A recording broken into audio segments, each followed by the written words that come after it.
L'Église moderne, dans sa quête effrénée de pertinence culturelle et de croissance numérique, finit souvent par moissonner une superficialité spirituelle affligeante et un jugement divin silencieux.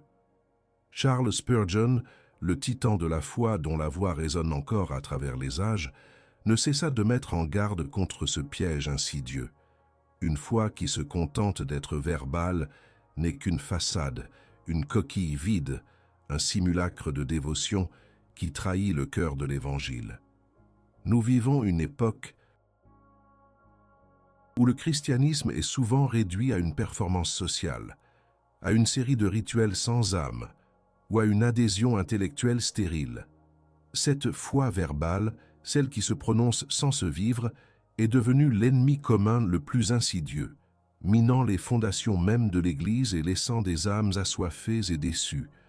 Peut-être avez-vous ressenti cette frustration face à l'hypocrisie ecclésiastique, cette lassitude de voir des mots prononcés du bout des lèvres, des professions de foi éclatantes, qui ne se traduisent jamais par une transformation authentique. Vous êtes peut-être épuisé par une foi basée sur la performance, où la valeur spirituelle semble mesurée par l'assiduité au service, la participation aux activités ou la récitation de prières bien rodées, plutôt que par une soumission radicale et intime à la souveraineté de Dieu. Cette fatigue, cette désillusion, n'est pas un signe de faiblesse ou de manque de foi de votre part. Au contraire, c'est le signal d'alarme d'une âme qui aspire à quelque chose de plus profond, de plus vrai, de plus substantiel que les apparences trompeuses du christianisme contemporain. Spurgeon ne se contentait pas de pointer du doigt les dangers. Il exposait la nature même d'une foi authentique, ancrée dans la réalité d'un Dieu souverain et d'une croix rédemptrice. Il comprenait que la religion sans une vie transformée n'est qu'une parodie, une injure à la sainteté de Dieu. Ce que beaucoup appellent foi aujourd'hui n'est souvent qu'une pâle imitation, une opinion confortable qui ne dérange ni le moi ni le monde. C'est un évangile du « tout va bien », une théologie qui promet le bien-être sans jamais exiger le renoncement, le succès sans la souffrance, la couronne sans la croix. Mais la vérité biblique que Spurgeon a ardemment défendue est que la véritable foi est une affaire du cœur, une œuvre du Saint-Esprit qui remodèle notre être tout entier et non seulement nos paroles. Il est temps de confronter cette théologie superficielle, cette souveraineté du moi qui se masque sous le voile de la piété. La référence de base, l'œuvre et les sermons de Charles Spurgeon nous appellent à un réveil brutal mais nécessaire. Ils nous obligent à regarder au-delà des artifices religieux pour discerner la pureté et la puissance de l'Évangile immuable. Nous devons nous demander, notre foi est-elle une force vivante, capable de transformer notre caractère, nos actions et notre amour pour Dieu et pour notre prochain? Ou bien est-elle un simple écho verbal, un murmure vide qui s'évapore au premier coup de vent de l'adversité? Les dangers d'une foi purement verbale sont profonds et dévastateurs. Ils ne touchent pas seulement notre bien-être terrestre, mais menacent l'éternité de notre âme. C'est une foi qui promet la paix sans la donner, qui prétend à la justice sans la pratiquer, et qui se vante d'une connaissance de Dieu sans le connaître réellement. Le prince des prédicateurs, avec une clarté redoutable, a dénoncé ces périls. Il nous a montré que la parole de Dieu n'est pas un instrument de confort facile, mais une épée qui tranche, un miroir qui révèle, un feu qui purifie. Si vous êtes de ceux qui aspirent à une foi authentique, qui sont fatigués des paillettes et des promesses creuses, alors ce message est pour vous. Il s'agit d'un appel à la profondeur, à la substance, à une réalité spirituelle qui ne peut être ébranlée. Il s'agit de découvrir les 5 dangers mortels d'une foi verbale, telle que dénoncée avec une sévérité prophétique par Charles Spurgeon. Ce voyage sera inconfortable, car la vérité est rarement douce pour l'âme habituée au mensonge. mais c'est un voyage essentiel pour quiconque désire réellement connaître le Dieu vivant et manifester une foi qui honore son nom. La question que je vous pose, celle qui doit résonner au plus profond de votre être et violer l'illusion que vous pourriez chérir, est la suivante. Si tout l'apparat religieux, toutes les paroles pieuses, toutes les expressions de façade devaient subitement disparaître, que resterait-il de votre foi? Le paradoxe le plus saisissant de l'ère moderne est peut-être celui d'une Église prolifique en paroles, mais stérile en fruits. On proclame haut et fort des credos, on se livre à des déclamations éloquentes sur la grâce et la rédemption. Mais où sont les marques tangibles d'une vie transformée, d'un cœur purifié, d'une âme véritablement soumise à la souveraineté de Dieu? C'est ici que Charles Spurgeon, avec l'autorité d'un prophète et la compassion d'un pasteur, nous offre un diagnostic impitoyable. Le premier des 5 dangers d'une foi purement verbale est la stérilité spirituelle et l'illusion de la conversion. L'illusion d'une foi sans œuvre, la contradiction ultime. Nous vivons dans une culture où l'on valorise souvent la rhétorique au détriment de la réalité. Dans le domaine de la foi, cela se traduit par une acceptation généralisée de l'idée qu'il suffit de dire que l'on croit pour être sauvé, que la prononciation de quelques mots rituels suffit à garantir une place au ciel. Mais cette conception, aussi répandue soit-elle, est une profonde distorsion de la vérité éternelle. La parole de Dieu est implacable. La foi sans les œuvres est morte en elle-même. Jacques 2, 17. Spurgeon ne cessait de marteler que la vraie foi n'est jamais un état passif, mais une force dynamique et vivifiante qui se manifeste inévitablement par une transformation intérieure et des actions extérieures. Ceux qui prétendent croire sans obéir ne connaissent pas le Christ, disait-il. La souveraineté de Dieu ne produit pas de convertis inertes, mais des disciples actifs dont la vie témoigne de la puissance régénératrice du Saint-Esprit. Le paradoxe est cruel. Beaucoup de ceux qui se disent chrétiens vivent comme s'ils ne l'étaient pas, leur vie étant un démenti vivant de leurs propres affirmations verbales. Ils se sont contentés d'une foi apprise, d'une foi récitée, d'une foi qui n'a jamais pénétré les profondeurs de l'âme pour y opérer le changement radical qu'elle exige. Cette façade religieuse est le premier signe d'un grand danger. Le diagnostic implacable, une profession de foi sans possession réelle. Spurgeon voyait dans cette foi verbale un symptôme clair de l'absence de possession réelle de la foi salvatrice. Pour lui, la conversion n'était pas un simple acquiescement intellectuel à des doctrines, ni une simple admission des faits du christianisme.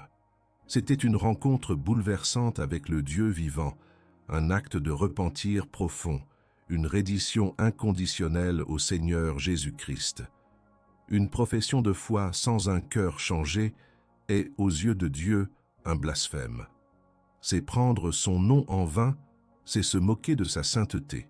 L'ennemi commun ici est la théologie superficielle, qui a édulcoré le message de l'Évangile, le transformant en une formule magique plutôt qu'en un appel exigeant à la sanctification.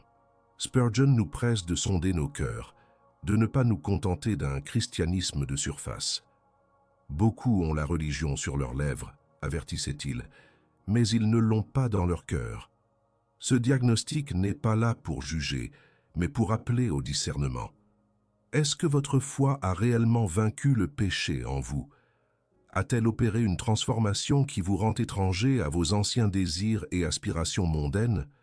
Si la réponse est un non embarrassé, alors votre âme est en péril, car une foi stérile ne peut porter les fruits de l'esprit. L'abîme de l'auto-tromperie. Pourquoi l'apparence mène à la perdition? Le danger de la stérilité spirituelle est profondément lié à l'auto-tromperie. Celui qui se contente d'une foi verbale s'illusionne lui-même en croyant être en règle avec Dieu, alors qu'il ne l'est pas. Cette illusion est d'autant plus pernicieuse qu'elle est souvent renforcée par l'environnement ecclésiastique moderne, où la conformité aux normes sociales de l'Église est parfois confondue avec la piété authentique. On se persuade d'être sauvé parce qu'on va à l'Église, qu'on lit sa Bible, qu'on prononce des prières, mais sans que jamais ces actions ne soient le débordement d'un cœur nouveau. Spurgeon dénonçait avec ferveur cette idolâtrie du cœur qui préfère l'image de la piété à la piété elle-même. La plupart des gens veulent juste une assurance bon marché, disait-il, une assurance qui ne coûte rien, mais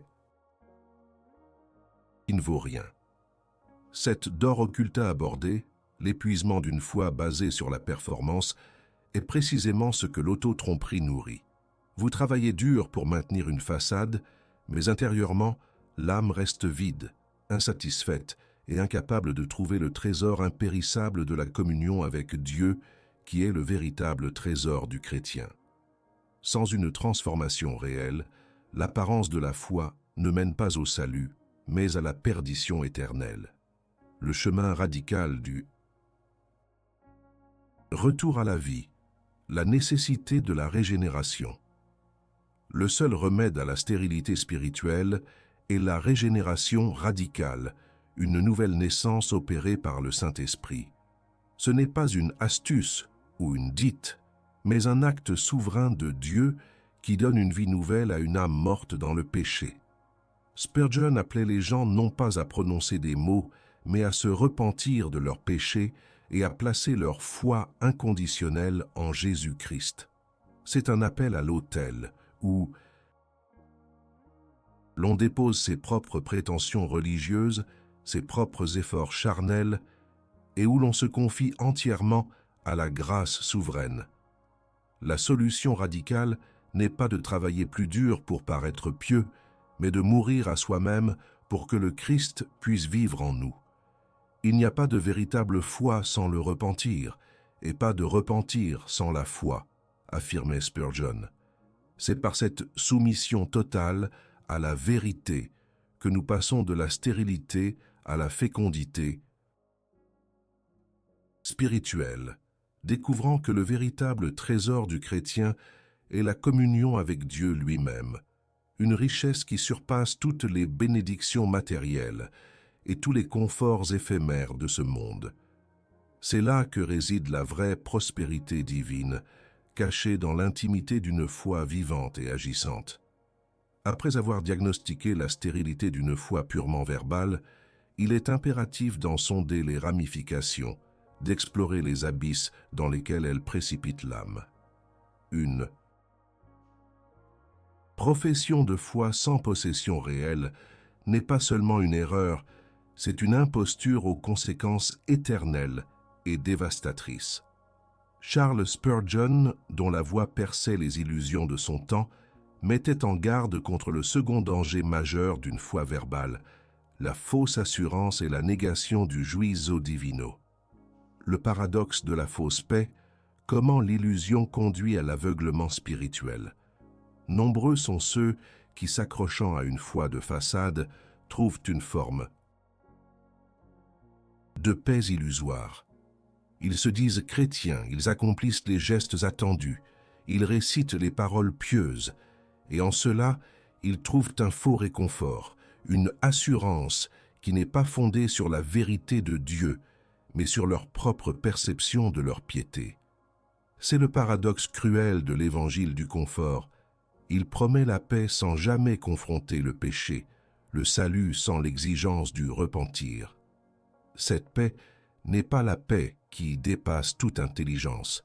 Philippiens 4:7, mais un engourdissement spirituel, une anesthésie de la conscience. C'est l'âme qui se convainc qu'elle est en sécurité parce qu'elle a coché toutes les cases extérieures du christianisme, ignorant les avertissements solennels de l'Écriture. Spurgeon dénonçait avec véhémence cette tranquillité trompeuse. Beaucoup pensent qu'ils sont en sécurité, disait-il, alors qu'ils sont sur le bord de l'abîme. Cette frustration face à l'hypocrisie que vous ressentez, chers spectateurs, est le reflet de cette réalité déchirante. L'apparence de la foi engendre un faux sentiment de sécurité qui, loin de mener à la vie, conduit à un aveuglement spirituel dangereux et à une négation de la réalité du juízo divin. Le diagnostic tragique, l'ignorance volontaire du jugement inévitable. La conséquence la plus tragique de cette fausse assurance est l'ignorance volontaire ou la négation du juízo divin. La théologie superficielle de notre époque préfère parler d'un Dieu d'amour inconditionnel qui ne juge jamais, un Dieu qui accepte tout et pardonne tout sans la nécessité du repentir et de la sainteté. C'est une perversion grave de la nature de Dieu.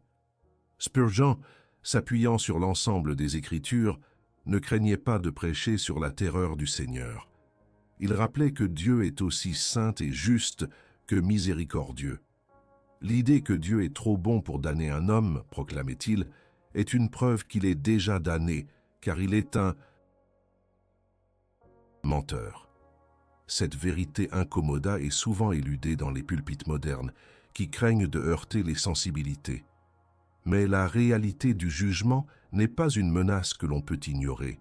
Elle est une vérité éternelle qui exige une considération sérieuse. Si notre foi n'est que verbale, si elle ne s'accompagne pas d'une transformation de notre cœur et de notre vie, alors la profession de foi devient un témoignage contre nous-mêmes au jour du jugement. La souveraineté de Dieu s'exprimera non seulement dans sa grâce, mais aussi dans sa justice, et personne ne pourra se soustraire à son tribunal. L'abîme du « j'ai toujours cru », le danger de l'expérience superficielle. Beaucoup se sont réfugiés derrière l'affirmation « j'ai toujours cru » ou « j'ai été élevé à l'Église » comme une preuve suffisante de leur salut. Mais cette expérience superficielle, souvent héritée ou sociale, ne tient pas face à la vérité biblique. Le Dieu de la Bible exige une foi personnelle, une rencontre intime et transformatrice avec Jésus-Christ. L'ennemi commun, l'idolâtrie du contrôle et la souveraineté du moi poussent l'homme à se fier à ses propres expériences passées ou à sa propre compréhension, plutôt qu'à la parole inaltérable de Dieu. Spurgeon mettait en garde contre cette confiance fallacieuse. Il y a des milliers de personnes qui se reposent sur un espoir imaginaire, disait-il, qui n'a aucune base dans la parole de Dieu. Est-ce que votre foi est un acte de foi renouvelé chaque jour ou une habitude ancienne que vous n'avez jamais vraiment examinée? Avez-vous personnellement expérimenté le repentir et la grâce ou vous contentez-vous des récits des autres? Ces questions de confrontation sont essentielles, car le danger est de vivre toute une vie dans l'illusion pour se réveiller trop tard à la réalité du juízo. La prospérité que le monde ne comprend pas n'est pas celle des biens matériels accumulés par une foi superficielle, mais la richesse éternelle d'une âme réconciliée avec Dieu par une foi authentique et agissante. Le rappel à la réalité, la nécessité d'une foi examinée et vécue. La seule façon d'échapper à la fausse assurance et à la négation du jugement est de soumettre notre foi à un examen rigoureux et honnête. C'est un appel au repentir de notre superficialité, de notre paresse spirituelle et de notre confiance en nos propres œuvres ou paroles creuses. Spurgeon ne proposait pas des astuces pour se sentir mieux, mais un chemin radical de soumission à la vérité. Il faut chercher une assurance non pas dans nos sentiments ou nos œuvres, mais dans l'œuvre accomplie de Jésus-Christ et le témoignage du Saint-Esprit dans un cœur régénéré. Il n'y a qu'une seule façon d'être sûr de votre salut, affirmait-il, et c'est de vous assurer que vous avez la foi qui produit la sainteté. Le vrai trésor n'est pas une paix éphémère acquise par l'auto-tromperie, mais la paix durable qui découle d'une relation authentique avec Dieu, confirmée par une vie de soumission et d'obéissance. C'est l'humble reconnaissance de notre péché et la confiance totale en la grâce souveraine qui nous délivre du mirage de la fausse assurance et nous prépare au jour du Seigneur. Je dois vous demander avec la plus grande solennité d'admettre la vérité, peu importe son inconfort. Avez-vous au fond de votre âme bercé l'illusion que vos paroles pieuses ou vos rituels religieux suffiraient à apaiser le Dieu juste de l'univers, vous dispensant ainsi d'une véritable transformation de cœur? Prenez une pause, chers spectateurs, et laissez cette question s'ancrer dans votre esprit. Dites-le sans embâge. J'ai cherché le confort là où seule la vérité peut résider, que ce soit le point de départ d'un repentir profond, ayant exposé la stérilité spirituelle et la fausse assurance engendrée par une foi purement verbale. Nous devons maintenant confronter le poids écrasant de l'hypocrisie qui en découle. C'est le troisième danger sévèrement dénoncé par Charles Spurgeon, la hypocrisie flagrante et le déni de la sainteté de Dieu, le masque du pieux, la vie double qui anéantit le témoignage. La foi verbale, par sa nature même, est un terrain fertile pour l'hypocrisie. C'est l'art de paraître pieux sans l'être réellement, de porter le masque de la dévotion en public tout en cultivant le péché en secret.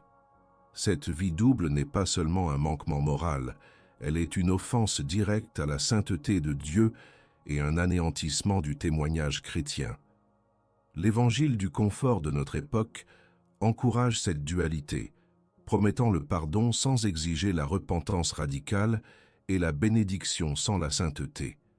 Il en résulte une frustration profonde au sein de l'Église, la frustration face à l'hypocrisie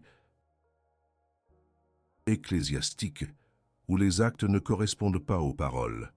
Spurgeon dénonçait cette falsification avec une force prophétique. « L'hypocrite est la pire des créatures, disait-il, car il usurpe le nom de Dieu pour ses propres fins égoïstes. » Le paradoxe est glaçant.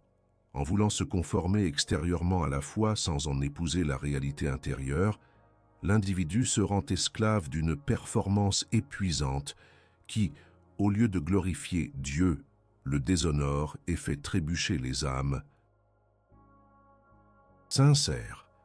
Le diagnostic perçant l'idolâtrie du moi derrière le voile de la piété. Spurgeon voyait l'hypocrisie non pas comme une simple faiblesse morale, mais comme une idolâtrie du cœur subtile et dangereuse.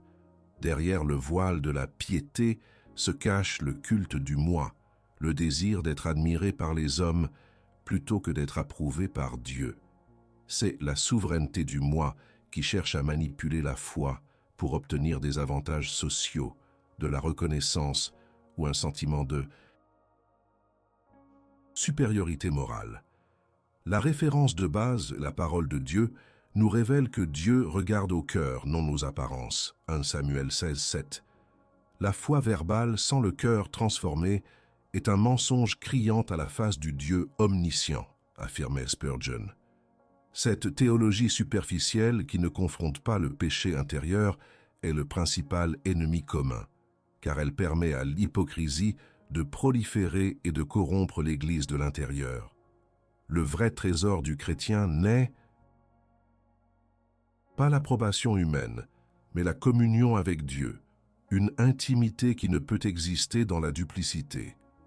La prospérité que Dieu accorde n'est pas une façade de réussite, mais la richesse éternelle d'une âme pure, dont la foi est authentique et sans tache. Les racines amères de la façade, l'incapacité à goûter la vraie liberté. L'hypocrisie est une prison. Celui qui vit dans la duplicité est constamment sous la contrainte de maintenir une image, de cacher ses véritables motivations et ses péchés. Cette performance épuisante La dor occulta abordée, de l'épuisement d'une foi basée sur la performance, prive l'âme de la vraie liberté que Jésus-Christ est venu offrir. Comment peut-on goûter la paix de Dieu quand on est constamment hanté par la peur d'être découvert? Comment peut-on faire l'expérience de la grâce quand on est trop occupé à masquer sa culpabilité? Spurgeon insistait sur le fait que la vérité libère. Si vous êtes esclave du péché, disait-il, aucune parole pieuse ne vous rendra libre. L'hypocrisie éloigne de la source de vie, laissant l'âme assoiffée et sans espoir. La croix de Christ n'est pas une décoration à afficher, mais un lieu de mort à soi-même, un lieu où l'hypocrisie est crucifiée et où la vérité est exaltée. Sans ce renoncement radical à l'illusion, il est impossible de trouver le vrai trésor d'une vie authentique en Christ. Le chemin incisif vers la pureté, le repentir, la transparence et la croix. La seule solution radicale à l'hypocrisie est le repentir sincère et la transparence totale devant Dieu. Il ne s'agit pas de s'améliorer, mais de mourir à soi-même. C'est un appel à se présenter devant la croix, non pas avec des paroles vides, mais avec un cœur brisé et contrit, prêt à renoncer à toute façade et à toute forme d'auto-justification. Spurgeon exhortait sans relâche à cette soumission inconditionnelle à Christ. Le vrai croyant, déclarait-il, n'a rien à cacher devant Dieu, car Christ a tout couvert par son sang. Ce chemin exige du courage, la volonté d'être vu tel que l'on est, avec tous ses défauts et ses péchés, afin de recevoir la purification et la restauration que seul Dieu peut offrir. La solution ne vise pas le confort, mais la sanctification, un processus par lequel Dieu nous rend conformes à l'image de son Fils. C'est dans ce renoncement radical à l'hypocrisie que l'on découvre la richesse inouïe d'une âme libre, d'une foi vraie et la profondeur du véritable trésor de la communion avec Dieu. Un trésor que Spurgeon a trouvé en Christ et a prêché sans relâche, exhortant chacun à l'authenticité et à la vérité de l'Évangile. Après avoir exposé la stérilité spirituelle, la fausse assurance et l'hypocrisie que génère une foi purement verbale, nous arrivons au quatrième danger tout aussi redoutable, la banqueroute spirituelle et l'incapacité à glorifier Dieu. Le paradoxe de la gloire vaine, une foi qui ne reflète pas son Créateur. La foi verbale, par essence, est une foi qui, malgré ses protestations, ne parvient pas à glorifier Dieu. On parle de Dieu, on le loue avec les lèvres, mais la vie ne reflète pas sa sainteté, sa souveraineté, ni sa beauté. C'est le paradoxe d'une religion qui prétend adorer, mais qui, en réalité, obscurcit la gloire de celui qu'elle prétend servir. L'évangile du confort, avec son accent mis sur les bénéfices personnels et les réalisations humaines, déplace le centre de gravité de Dieu vers l'homme, vidant ainsi la foi de son objectif principal, la gloire du Créateur.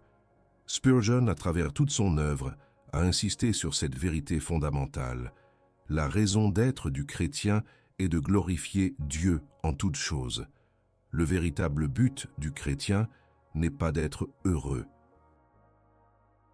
disait-il, mais de glorifier Dieu.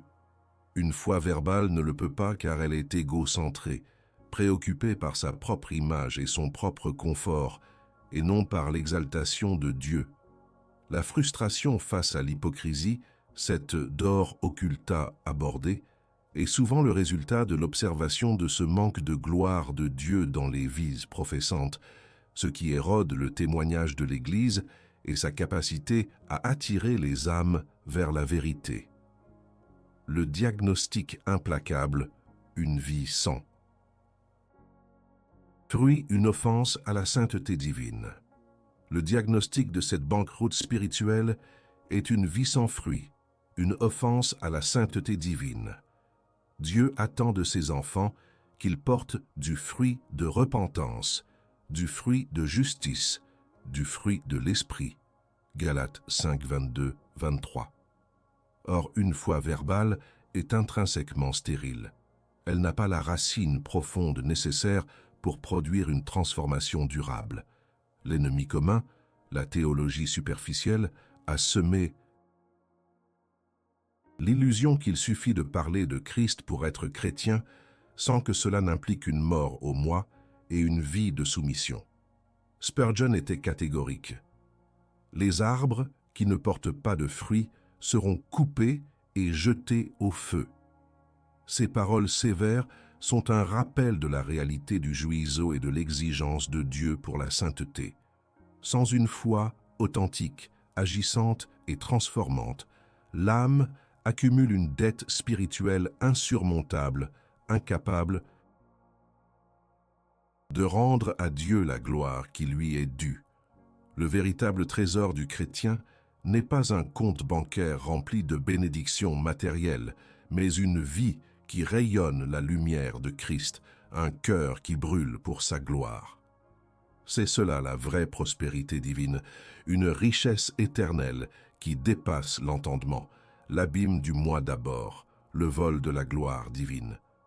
La banqueroute spirituelle de la foi verbale est en fin de compte un vol de la gloire divine. Lorsque notre foi est orientée vers nous-mêmes, vers nos propres désirs, nos propres conforts et nos propres réalisations, nous dérobons à Dieu la louange et l'adoration qui lui reviennent légitimement. C'est l'idolâtrie du cœur à son paroxysme, où le créé prend la place du créateur. L'épuisement d'une foi basée sur la performance est la conséquence logique de cette erreur. On essaie de gagner la faveur de Dieu par nos propres moyens, mais sans jamais atteindre la véritable satisfaction et la paix qui viennent de donner toute la gloire à Dieu. Spurgeon mettait en garde contre ce piège. Il est impossible de servir Dieu et Mammon. Il est également impossible de glorifier Dieu tout en cherchant sa propre gloire. La vraie richesse est de savoir que Dieu est glorifié à travers notre faiblesse, à travers notre soumission et à travers notre amour pour sa vérité. C'est le paradoxe que le monde ne peut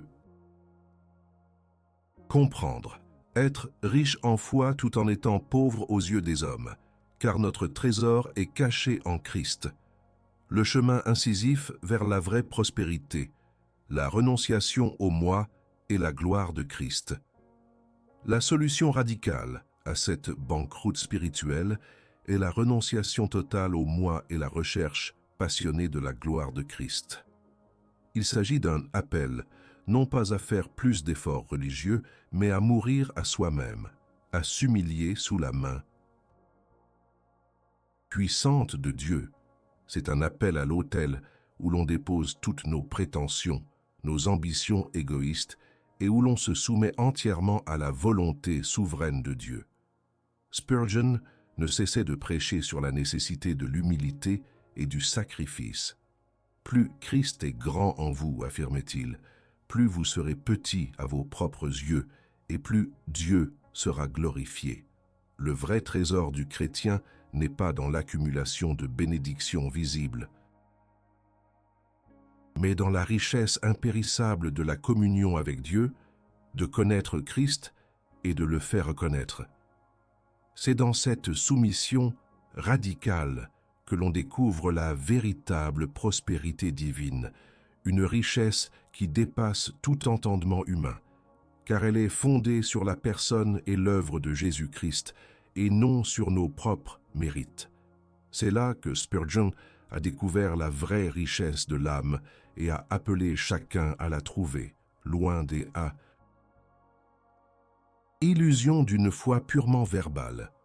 Nous avons traversé les profondeurs de 4 dangers dévastateurs qu'une foi purement verbale engendre: la stérilité spirituelle, la fausse assurance, l'hypocrisie flagrante et la banqueroute spirituelle. Mais il y a un 5e et ultime péril, le plus terrifiant de tous, celui qui consume toutes les illusions et révèle la vérité nue, le jugement éternel et la séparation finale de Dieu. Atto 1, le masque du pieux, la vie double qui anéantit le témoignage. Le dernier et le plus redoutable des dangers d'une foi purement verbale est qu'elle mène directement au jugement éternel et à la séparation finale de Dieu.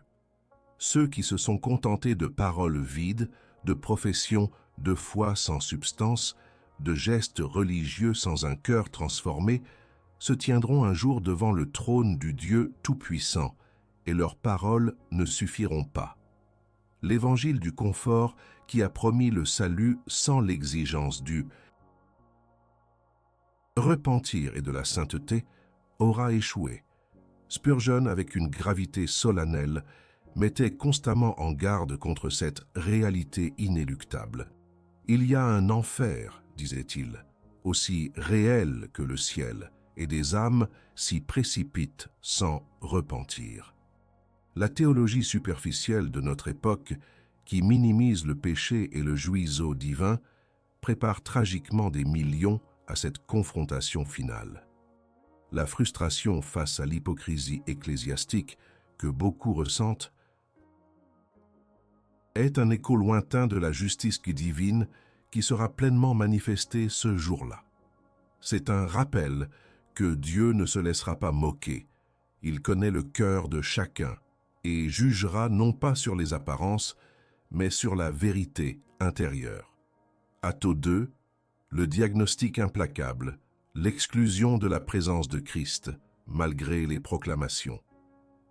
Le diagnostic de ce jugement final est l'exclusion de la présence de Christ, malgré toutes les proclamations passées. Jésus lui-même a dit, « Non pas quiconque me dit, « Seigneur, Seigneur », entrera dans le royaume des cieux, mais celui qui fait la volonté de mon Père qui est dans les cieux. » Matthieu 7, 21. Cela n'est-il pas une vérité confrontatrice qui ébranle les fondements de la foi verbale? L'ennemi commun, la souveraineté du moi, a convaincu beaucoup que leurs propres déclarations étaient suffisantes, ignorant la nécessité d'une transformation par la puissance du Saint-Esprit. Spurgeon a souvent rappelé que les mots seuls sont insuffisants pour garantir le salut. Les portes du ciel ne s'ouvrent pas à ceux qui frappent avec des mots, mais à ceux qui ont été purifiés par le sang de l'agneau et transformés par sa grâce, affirmait-il. Le vrai trésor du chrétien n'est pas d'avoir son nom sur la liste d'une église, mais d'être inscrit dans le livre de vie de l'agneau, une inscription qui n'est faite que pour ceux dont la foi a produit une vie de sainteté et d'obéissance. La richesse impérissable de la communion avec Dieu est réservée à ceux qui l'ont cherché de tout leur cœur, non avec de simples paroles. Atto 3, les racines amères de la façade, l'effondrement des illusions, face à la vérité éternelle. Au jour du jugement, toutes les illusions de la foi verbale s'effondreront. Le masque tombera, la façade se brisera, et la vérité nue de l'âme sera exposée devant le Dieu juste et saint. L'épuisement d'une foi basée sur la performance, que beaucoup ont ressenti en maintenant cette façade, sera remplacé par la terreur de la réalité. La dor occulta abordée se transformera en une douleur éternelle. Spurgeon, dans ses sermons, dépeignait souvent ce scénario avec une clarté effrayante, non pour terroriser, mais pour avertir et appeler au repentir avant qu'il ne soit trop tard. Il n'y aura pas de place pour les mots vides ce jour-là. Proclamait-il, seule la vérité du cœur comptera. C'est un rappel saisissant que la vie au présent est le temps de la préparation, le temps de construire une foi authentique et durable sur le roc de Christ et non sur le sable des paroles et des apparences. Le paradoxe que le monde ne comprend pas, c'est que la vraie prospérité ne se mesure pas à ce que nous accumulons sur terre, mais à la richesse de notre âme devant Dieu. Atto 4. Le chemin incisif vers la vie éternelle, le repentir, la foi véritable et la sanctification. La solution radicale à ce danger ultime est une soumission totale et immédiate à Jésus-Christ par un repentir sincère et une foi véritable. Il s'agit d'un appel à renoncer à toute confiance en soi-même, en ses propres œuvres, en ses propres paroles vides, et à se jeter entièrement sur la miséricorde du Sauveur crucifié. Spurgeon ne laissait aucune ambiguïté quant à ce chemin. Le seul moyen d'échapper à la colère à venir est de se confier en Jésus-Christ et de l'y recevoir comme Seigneur et Sauveur, enseignait-il. Ce repentir doit se traduire par une vie de sanctification progressive, où l'on cherche activement à obéir à la volonté de Dieu et à glorifier son nom en toutes choses.